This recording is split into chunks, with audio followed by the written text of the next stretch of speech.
You know, every once in a while, you come across a story that is so strange and bizarre that it genuinely leaves you speechless. Like, genuinely, I didn't even upload for a whole week. Now, the story that left me speechless is the Blood House on Fountain Drive, which is also known as the Atlanta Blood House, or the house that bled human blood.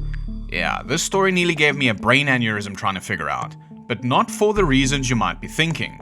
The real reason that this story is so strange is because people have sensationalized the absolute hell out of it, and just about every source of information, article or video seems to describe everything completely differently. Now, there are only two facts about the story that remain consistent. The first one is that it really happened, like it's not a creepypasta or a no-sleep story from Reddit. The second fact is that the blood was determined to be human blood. Now, for almost 40 years, no one has been able to explain how it got inside the house, why it was inside the house, or where it came from. And to make things even worse, the police photos have never been made public, so no one even knows exactly how much blood there was either.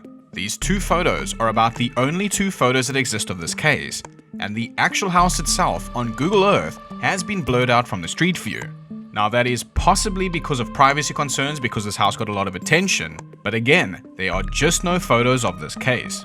So this story has made me even more aware of a big problem with unsolved mysteries, and something that I briefly touched on in my Honorees Dyatlov Pass video is that there is a specific detail that everyone who tells the Dyatlov Pass story always makes sure to retell. Even I did in my first video about it, and that detail was that one of the victim's eyes were either removed or missing. However, that detail was not actually recorded by the pathologist who examined the bodies. What he said was that the eyes were shriveled to the back of the skull, which is a normal part of decomposition. So where did the detail of the eyes being missing come from? It could have been a mistranslation from Russian to English, it could have been a lie to make the story scarier, we don't know, but the fact is that it is incorrect.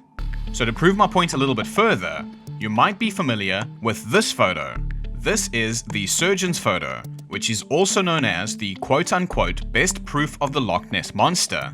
Now, ever since I was a wee lad myself, I always thought that it looked like a toy in the water. But it did cause enough people to think that there actually was a large sea monster that lived in Loch Ness. So much so that people have repeatedly scanned this lake with sonar and radar to either find it or prove that it doesn't exist. No one's ever found it, obviously. However, this photo was revealed as a hoax in 1994. 60 years after it was published in 1934. The truth finally came out when a guy named Christian Sperling, one of the original participants, confessed to the deception, revealing it was a staged photo involving a toy submarine and a sculpted head. According to him, the plot was hatched by Marmaduke Wetherell as revenge for being publicly ridiculed after faking Nessie's footprints. So how did that all happen? Well, in the 1930s, Marmaduke went to Loch Ness to look for the Loch Ness monster. Wetherell then claimed to have found footprints, but when casts of the footprints were sent to scientists for analysis, they turned out to be from a hippopotamus, and perfectly matched one of Marmaduke's big game trophies of a hippopotamus foot with an ashtray on top. Alright, there we go, now mystery solved. However, people still believe that the Loch Ness monster exists. Now here's another photo you might recognize. This story inspired The Conjuring 2. This is a photo from the Enfield haunting that happened in London. Now, I don't know, but those two other kids in the bed look like they couldn't give less of a shit that their sister Janet Hodgson has just been thrown across the room by a poltergeist like she's in an episode of Supernatural. I guess the reason they don't care is because Janet admitted to hoaxing some of the paranormal activity here. Well, in her defense, she admitted to fabricating about 2% of the phenomena, sometimes just to test the investigators. Well, you fooled the Warrens, so well done. That must have been really difficult. The next bullshit photo is this one, the most famous Bigfoot photo or video, I guess, of all time. Now, there's a channel called The Sneezing Monkey who debunks all sorts of crazy stuff like this, and my god is he good at it. Link in the description for his video. Monkey did a video so good that there is no room for doubt. This is a guy in a suit. The guy's name is Bob Hieronymus. Bob Hieronymus. I hope that's right. Anyway, he admitted to it, and they even found the guy who made the suit. His name was Philip Morris, and he admitted to making it. And he has one more for the road, and I'm just going to use this fella to explain it. And now the Lutz family saying that there's something in the basement, world-renowned demonologists, Ed and Lorraine Warren, they descend on the property, and very quickly Ed and Lorraine say, yes, this house is definitely haunted. And in fact, to this day, the Amityville house is considered one of the most haunted places in the entire world. But while Ed and Lorraine were there, they took a very famous picture. Lorraine was walking around the second floor near where the brothers' room was, and she was snapping pictures. And the only people in the house at the time these pictures were being taken were her and her husband, Ed. And here is the picture that she took on the second floor. She claims this boy standing on the left side of the picture is the ghost of John DeFeo. Alright, thanks Mr. Balls. Now since I never knew anything about this photo, when I typed Amityville Ghost Boy into Google, the first thing I found is that everyone seems to agree, for the most part, that this is almost certainly Paul Bartz, who was very much alive and not a ghost, and working with the Warrens that night as one of the investigators. Fuck man, I'm sorry I'm getting so pissed about this shit. Bartz admitted he was in the house when the Warrens were taking pictures, and the glowing eyes are the result of infrared film they used to take these pictures. The channel on YouTube called the Center for Inquiry has done an amazingly detailed video on exactly how this could be done. Link for that video as well in the description. Everyone, for the most part, also seems to agree that the Amityville haunting was a hoax. Unfortunately, people decided to craft a ridiculous ghost story from a true horrific and tragic event. And yes, I know, some people do think it's really haunted, and they say there was even some spooky shit that happened inside the house while they were filming for the movies. Which is weird, because the movies were not filmed in the actual house, they were filmed on a set. But the reason that I'm bringing up all of these really famous cases and explaining how these have all been blown out of proportion, and that they're generally all considered to be hoaxes, and some have even taken a true event and twisted and manipulated the details to create a fantastic but fake story, is because of the Blood House at Fountain Drive. This story is so beyond fucked because people have just sensationalized the shit out of it, and just about every source of information or article or video seems to describe everything completely differently. You know, people say the walls were oozing blood, and that blood was bursting out of the floor like a geyser. Blood was gurgling up through the floorboards and spraying out of the floor and the walls like a sprinkler. Suddenly started spitting out bucket loads of blood from the walls and floors of nearly every room in the house. Now that's really fucking strange to me, considering that the official and reputable news sources and reporters described spots, spotches, and dots of blood ranging in size from a dime to a silver dollar. Now I've listened to Simon's 52-minute long video about this, and he only mentions 44 minutes in that rumors of bubbling and squirting, gross, were grossly exaggerated. Now I understand that his writer may have just been being hyperbolic for the intro, but the issue remains the same. This description is wrong, and it is not what the people who actually saw the blood reported. Alright, now other than the details being exaggerated, the theories about what caused this are equally baffling. Some people say it's a poltergeist, some say it's a blood ghost, and one truly adventurous journalist even says it's a blood demon. A blood demon that only struck once in nearly 50 years of this family renting this place. Yeah, it makes a lot of sense, but just like the Amityville Horror House, the Surgeon's Photo, the Patterson-Gimlin film, and the Enfield Poltergeist, there is probably a more logical, rational, and realistic explanation here. And now, we finally get to the story. So what I'll do is I'll tell you the exaggerated version first, and then correct it with the version closer to the truth from the reputable sources. So at about 11:30 p.m. on the evening of September 8th, 1987, 77-year-old Minnie Clyde Winston got out of a bathtub in her Atlanta home, and as she put one foot on the bathroom floor, she noticed that the floor was sticky. When she looked down, she realized that she was standing in, insert random adjective here of red liquid. Yeah, these are literally all the different descriptions that I have found. Now what's interesting is Minnie would later go on to say, quote, "I didn't get scared because I didn't know where it was coming from. It didn't look like blood. It didn't smell like blood." End quote. However, even though she didn't think it was blood, it is said in multiple sources that the first thought that crossed her mind is that something happened to her 79-year-old husband, William. So she rushed over to the bedroom, but she found him sleeping in bed, and after checking him for wounds, she noticed that he was not bleeding and didn't appear to be hurt.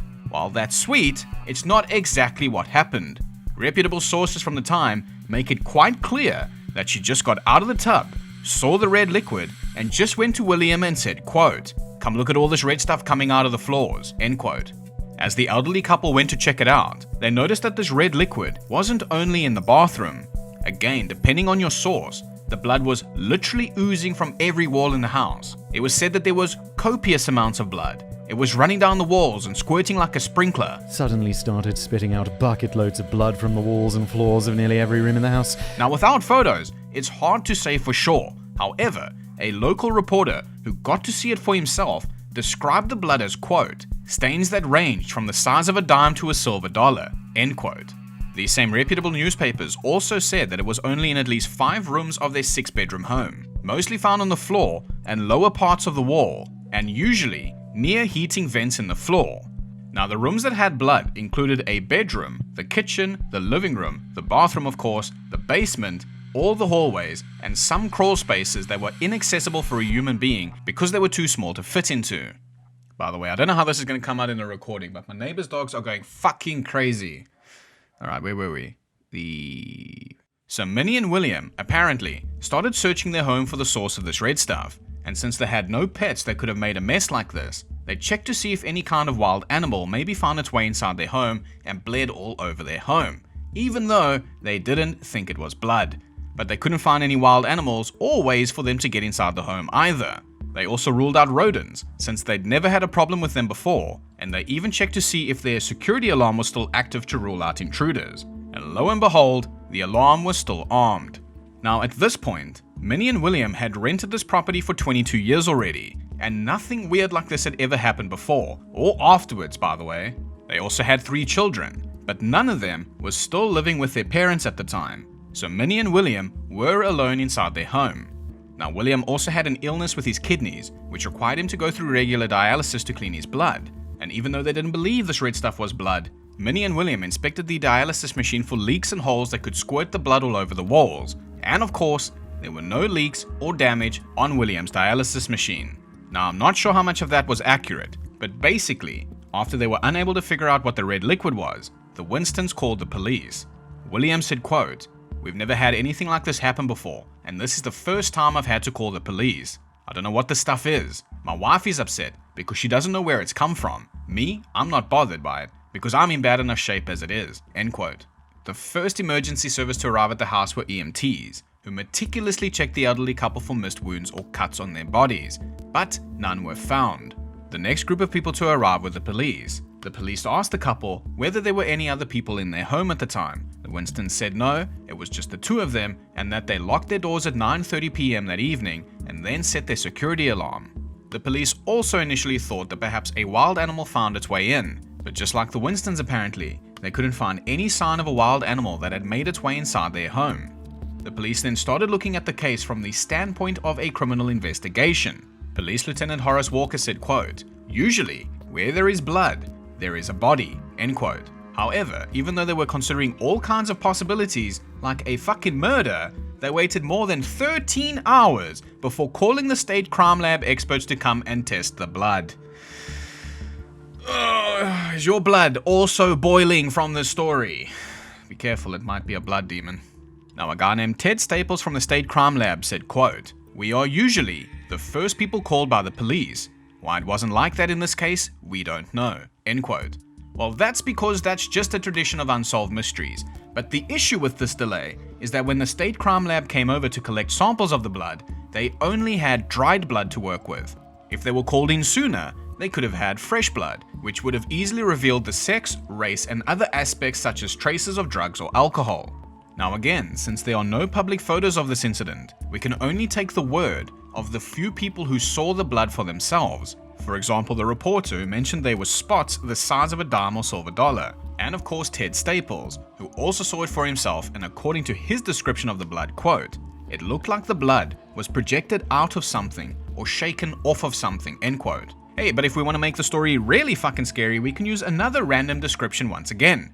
TrulyAdventurous.com says, quote, "A geyser of blood shot through the wooden floor, projecting out as though the home had nicked an invisible artery, further spreading and painting the hallway red." Truly Adventurous is a non-fiction laboratory dedicated to astonishing true stories, by the way.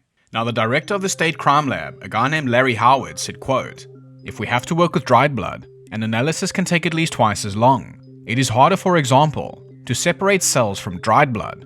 If we're looking for drugs, we're not interested in red cells," end quote. Well, either way, what they were able to determine from testing the blood was that it was in fact human blood, and it was type O. and that's about all they could determine. However, both the Winstons had type A blood. The way the police confirmed their blood type was apparently over the phone with the Winstons' doctor, and not with any official tests or paperwork. Well, assuming the doctor didn't make a mistake, it's not a very easy mistake to make, I suppose, telling them a letter, but assuming he didn't make a mistake, that rules out William's dialysis machine squirting blood around the house, or that it was an animal. The police then put crime scene tape around the house to keep away nosy neighbors, and they said they'll check with the state crime lab about other possibilities, and then the case got downgraded pretty soon afterwards when a cop shot and killed a man. All I could really find out about this incident says that a white police officer named Michael Long shot a black man named Eddie Lee Callahan 5 times in the back after a struggle over a gun. Long then went to court for this, and when he was acquitted, he, quote, leaped for joy and hugged his lawyer, then said, quote, I still feel bad about the shooting itself. When someone's life is taken, you never ever forget about it when you're the one involved. I still feel grief for the man and his family, but at this time, I'm glad it's over with, end quote. Must have been a big struggle to shoot a man in the back 5 times when fighting over a gun. Yeah, anyway, back to the house. So the director of the state crime lab, Larry Howard, came out and said, quote, it could be a homicide, it could be a hoax.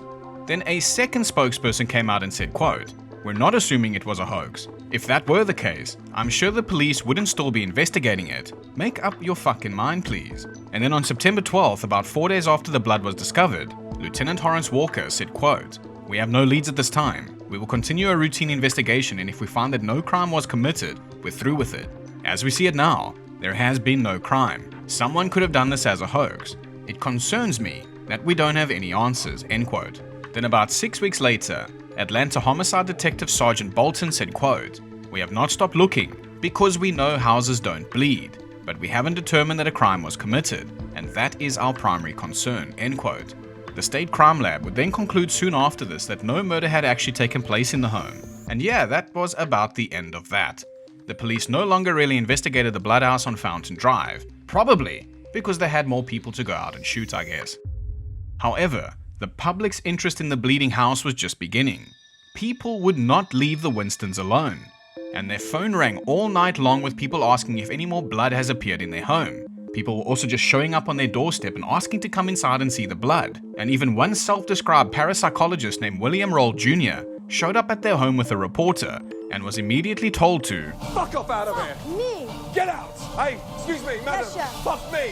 How about fuck you? when he told the Associated Press, quote, I still don't know where the blood came from, and I'm tired of all these people asking me all these questions. If anybody comes here today, I'm not going to open my door. The phone rang all night, people asking me questions. I'm fed up with all this. Then a guy named Kurt Rowlett from a rock band called Tombstone, who was also sort of like a paranormal investigator, so kind of like Corey Taylor from Slipknot, I guess. Cesium? But anyway, Kurt became interested in the blood house at Fountain Drive, and since Kurt was a nice guy, he waited about 6 months to call Minnie and ask her about the blood. According to his book Labyrinth 13, True Tales of the Occult, Crime and Conspiracy, quote, he called up Minnie and asked her a couple of questions. According to Minnie, the Winstons had lived in the home for 22 years without any previous strange occurrences, and she now either believed or wanted others to believe that the blood that appeared in her home was just rust and mud. Minnie claimed that the hot water heater in her basement busted, and the steam, mixed with rust and mud, shot through the ductwork to cover her home. Kurt then concluded that Minnie did not want the substance that propelled her and her husband into the annals of paranormal lore to be blood, so she simply refused to believe it. Minnie did say, however, that if the substance had actually been blood, that she would not be willing to stay in the house anymore. But she did. Minnie lived there for another 27 or 28 years, until she died inside the home at the age of 104 in 2015. William, however, passed away about 2 years after the incident. Right, so that's about the most sense that I could make of the story. Here are some details that we know for sure. This really happened. It only happened once. The red liquid was confirmed to be real human blood. The blood was mostly found around the heating vents in the floor, and the blood spots were the size of a dime to a silver dollar. Now here's something we still don't know. We don't know how much blood there was, and official sources seem to imply that there wasn't really all that much. Now that could have just been the way that it was presented, so who really knows how much there was? But based on this one photograph, it doesn't really look like there was a lot. Alright, now it's time for my favorite part of the video. Let's get to the theories. And there's quite a few, and most of them are kinda similar. Half of them say it's supernatural, and the other half say that it's a hoax. And some of them are pretty weird, and none of them really satisfy all of the points. So at the end of the day, it's up to you to believe the one that you like the best. That said though, let's struggle through them together. Theory number 1. It wasn't actually blood. Now before I start this one, here's a quick disclaimer. I am not a doctor or a crime lab blood technician. So I've linked all of my sources below for this information so we can start a discussion about it. But as far as I can tell, nobody is disputing the fact that this stuff wasn't actually blood.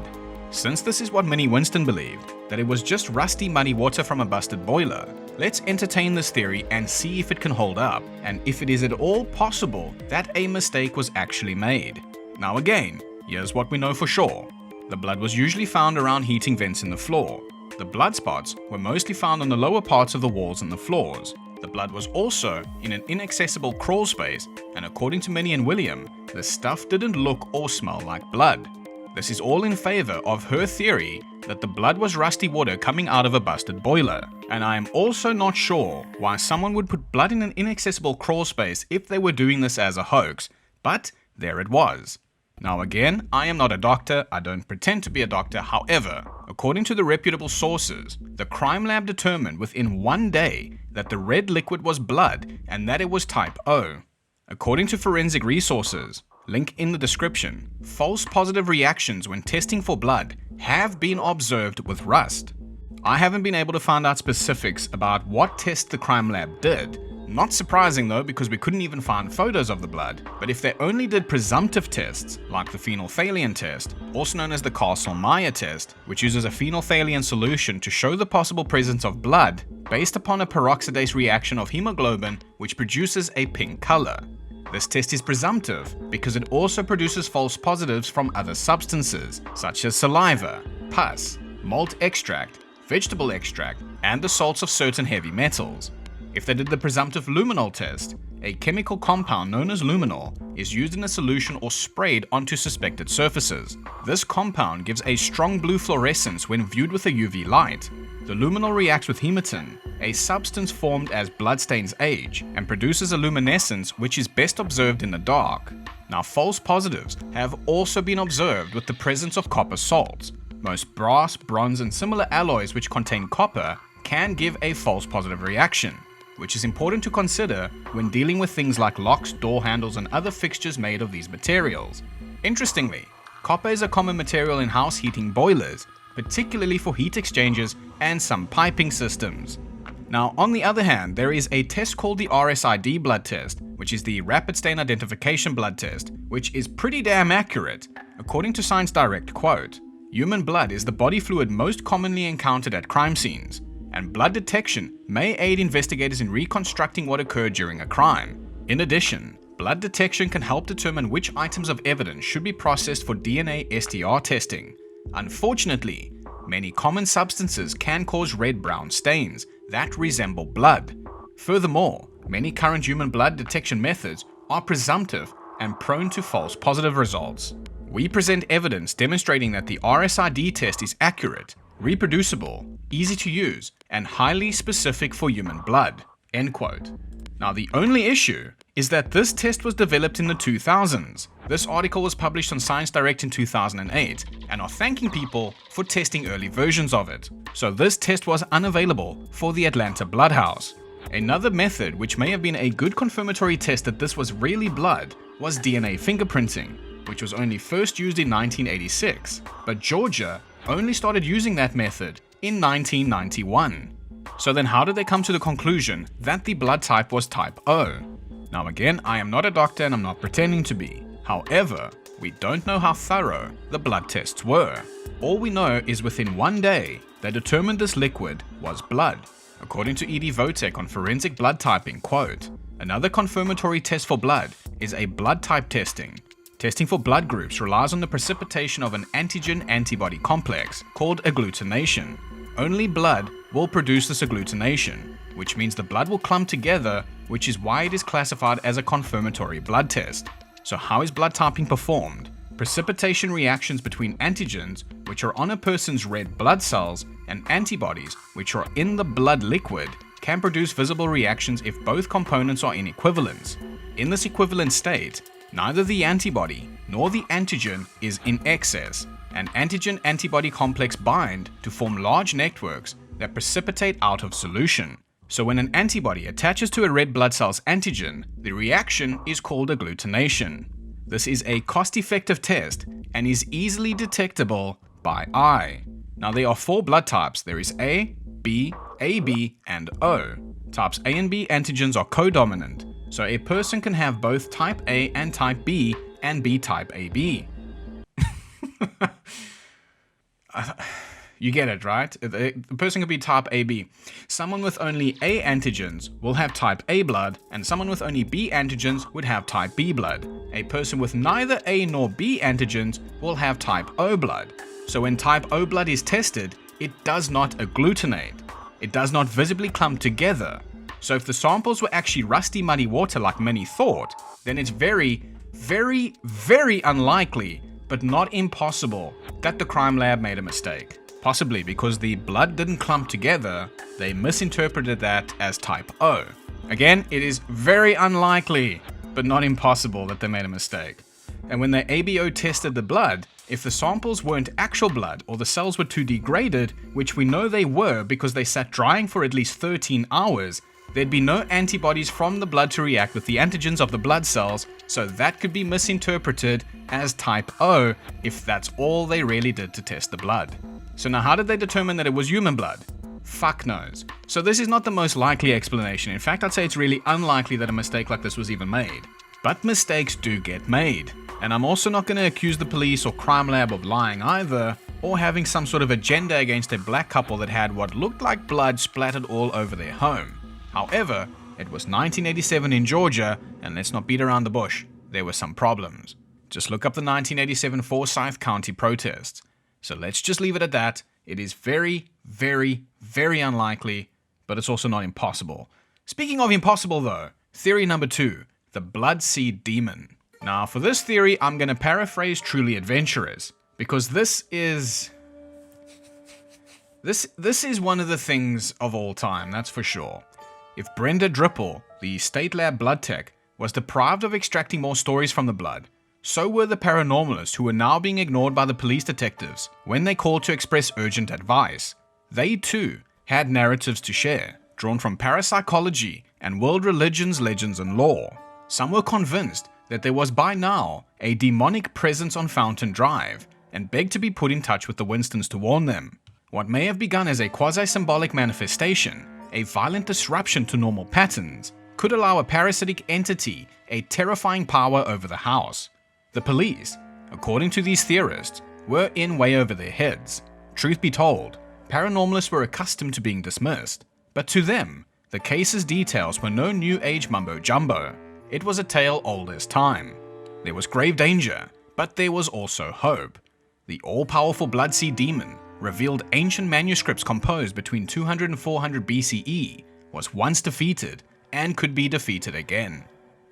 What the fuck am I reading?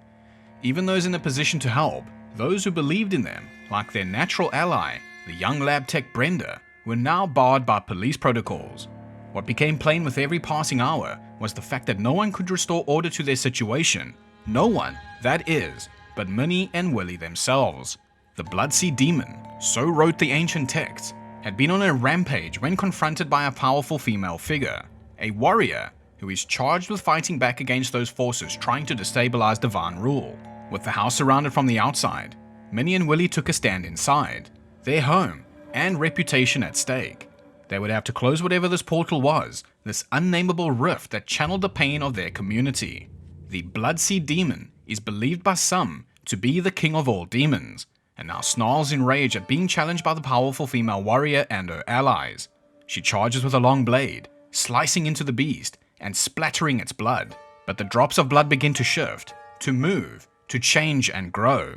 The warrior, revealing herself as a goddess, begins to devour the drops of blood as they fall, swallowing them and preventing their transformation into beasts, leaving the blood demon unguarded and vulnerable, at last to being slayed. Truly Adventurous is a non-fiction laboratory dedicated to astonishing true stories, by the way. Fuck off out of here! Right. Theory number 3, a blood ghost. Now, to be fair, compared to theory number 2, this is a lot more believable. Now, I haven't found the official source anywhere of this, but this is on a few websites which you can find in my description that I've linked. Apparently, police decided to investigate the previous occupants of the house on 1114 Fountain Drive, as they were absolutely stumped. Before the Winstons moved in, Albert Thompson and his wife lived in that home. Albert was black, just like the Winstons, and worked for the Federal Housing Authority. One day in 1950, Albert was T-boned by a white driver who suffered no injuries. Albert was then treated and then sent back to the house on Fountain Drive with internal bleeding. The man responsible for Albert's injuries was not charged with anything and was let off with just a warning. Now, some people believe that the house bleeding was connected to Albert's fate, as the blood appeared to the Winstons when the anniversary of the car accident and Albert's death on Halloween were less than 1 month away. Yeah, I mean, you can't argue that. Now, I don't believe in ghosts or whatever, but I am familiar with the official set of ghost rules. One rule is that if the haunting is annual or on the anniversary of a tragic event, according to the official rulebook, it's got to happen on the same day. So how in the fuck did this ghost do this a month before? It must have been one of those overachiever ghosts who comes to work early, I guess, but then for some reason decided to call in sick on the other 48 or 49 years that Minnie was still living in that house. But assuming it's a poltergeist then, let's take a look here. How many people have been killed by poltergeists? Wow, that's weird. A ghost that can literally throw deadly objects around has never, in the history of the world, ever thrown a knife at the person whose house they are haunting and killed them. Could that possibly be because people who are apparently haunted by poltergeists are not willing to harm themselves when they're filming all that shit for social media? Man, my blood pressure is rising from this story. Must be careful, it might be a blood demon. Now, sorry we had to struggle through all of that to make this theory make more sense. The fourth theory is that it was all a hoax. If Minnie and William are correct and they set their alarm at 9:30 p.m, we can rule out an intruder since the alarm wasn't triggered. And since Minnie only noticed the blood once she got out of the bathtub, implying that the quote-unquote bleeding must have started while she was bathing, the only way this could have occurred is if it was done by a family member or a close associate of the family who had access to this house without breaking in or triggering the alarm. So this time, I'm going to paraphrase the president of the Georgia Skeptics, Rebecca Long's write-up on this story. Quote, "With the above words in the 1990s edition of the Book of Lists, Atlanta gained notoriety as home to one of the decade's 15 strangest stories. Rebecca first came across the story of Atlanta's mysterious bleeding home in the book Unexplained Mysteries of the 20th Century by Janet and Colin Board. The Boards attributed the blood to a resident poltergeist. When the House of Blood story originally hit the news, it created quite a sensation. An article in the Atlanta Journal-Constitution on September 9, 1987 stated that Mrs. Winston had discovered blood coming out of the floors. Another contemporaneous news report described this blood as spewing like a fountain. These descriptions, plus news reports that the police had ruled out the possibility of wrongdoing, caused many people to assume that supernatural forces must certainly be involved. Credulous inquiries about the house with the bleeding walls soon flooded local radio and television stations, as well as the offices of the Atlanta newspapers. Psychics even called to offer their assistance in ridding the house of blood. It wasn't long before the Winstons grew weary of all the publicity and commotion. To investigate the bleeding wall story, several skeptics went to the Atlanta Police Department's Homicide Division to obtain more information. Dr. Joe Nickel, Larry Johnson, Rick Moen, and Rebecca Long discussed the case with Lieutenant Horace Walker, who led the original investigation. They reviewed the actual police files, including color photographs of the scene which showed what appeared to be blood in various rooms of the Winstons' home. She subsequently obtained copies of several of the photographs through the Open Records Act. Their discussions with Lieutenant Walker and their review of the police records confirmed that the substance was actually human blood, and it was indeed type O, whereas the Winstons were type A, and the police did rule out the possibility of any violent crime. However, Lieutenant Walker definitely didn't subscribe to the poltergeist theory. It was his professional opinion that someone had deliberately splattered the blood across the house as a hoax. Now, according to Horace Walker, family problems apparently existed which gave either the Winstons or their children a possible motive for perpetrating such a hoax. The Winstons, conceivably, had access to human blood because Mr. Winston was a kidney dialysis patient. Now, personally, I don't understand why he would have made that connection, because a dialysis machine is just cleaning your own blood. You don't get given a blood bag of type O. But if he's implying that he had regular access to like a clinic or a hospital, and the 79-year-old man was so nimble that he somehow stole bags of blood and then took it back home and splashed it over his house, I don't know if that's what he means, but I don't know. I don't think so. Anyway, Mr. Winston was a kidney dialysis patient, leading some people to suggest that one or both of the Winstons might have hoaxed the blood in order to get more attention from their children. However, Horace Walker also stated that the Winstons' daughter worked in a hospital and also had access to human blood. Therefore, it has been hypothesized that the Winstons' children could have also hoaxed the blood in order to have their parents legally declared incompetent for financial reasons. That is a pretty big accusation. But because there had been no homicide, and to spare the Winston family possible additional embarrassment, the Atlanta police opted to not further pursue the investigation. Ironically, I had the opportunity to investigate another potential Atlanta house of blood when I awoke one morning to find dozens of blood-red droplets running down the wall of my bedroom. Following a split second of irrationality, during which I imagined some gruesome massacre of attic-dwelling rodents, I investigated the blood more closely. Unlike actual blood, which turns black after it has dried, this substance remained a deep orange red. Later, a quick trip to my attic by Joe Nickel revealed that my bleeding walls were actually caused by resin from the rafters. The miracle has since repeated itself on every hot summer day that I don't run the air conditioning. The coincidental and amusing occurrence of my own bleeding walls did provide some useful information. It gave me, obviously not me, Rebecca Long, an opportunity to compare the blood patterns in the Winstons' home to the pattern made by a liquid which actually did come from inside a wall. The blood in my bedroom emerged through the paint on the wall, approximately 8 inches below the ceiling, and left streaks about a foot long as it ran down until it dried. An intact droplet shape remained at the bottom of each streak. In contrast, the blood on the walls of the Winstons' home showed a pattern of splashing outward from various points of contact, indicating that it did not emerge from within the walls, but instead was splattered from some distance away.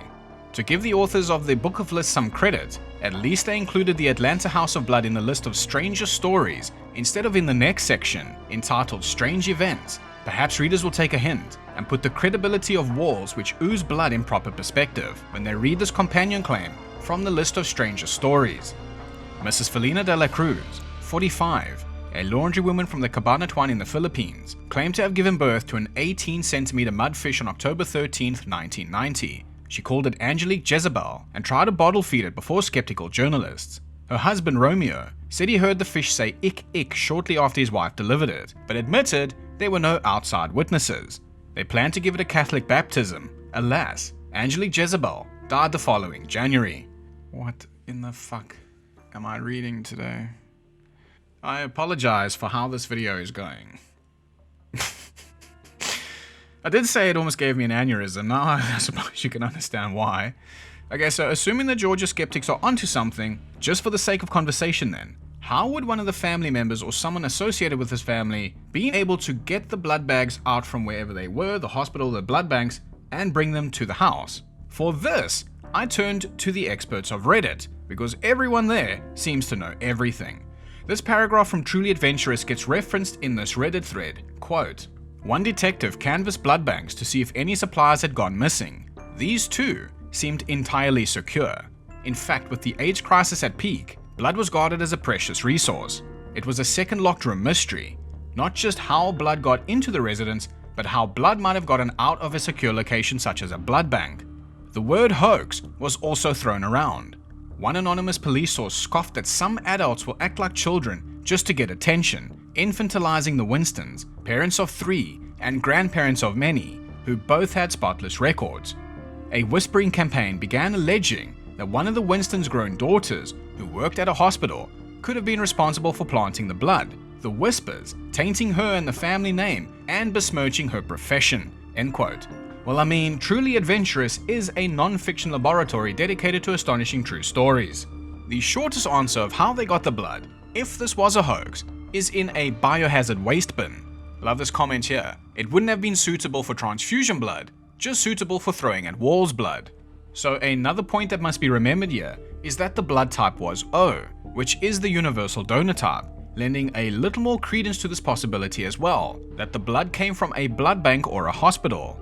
So the prevailing idea in the hoax field seems to be that expired or discarded blood was stolen from a refuse bin, which are not really guarded or secure, especially not back in the 80s, and then someone sprayed or splattered it across the walls of the house for some whatever reason. Well, I'm gonna link the Reddit thread in the description because I had a good time reading it and you might too. But while we're here in this Reddit thread, Hearty Dump says, quote, "Just wait till y'all read about the house that had rain coming from the floor and flying up to the ceiling."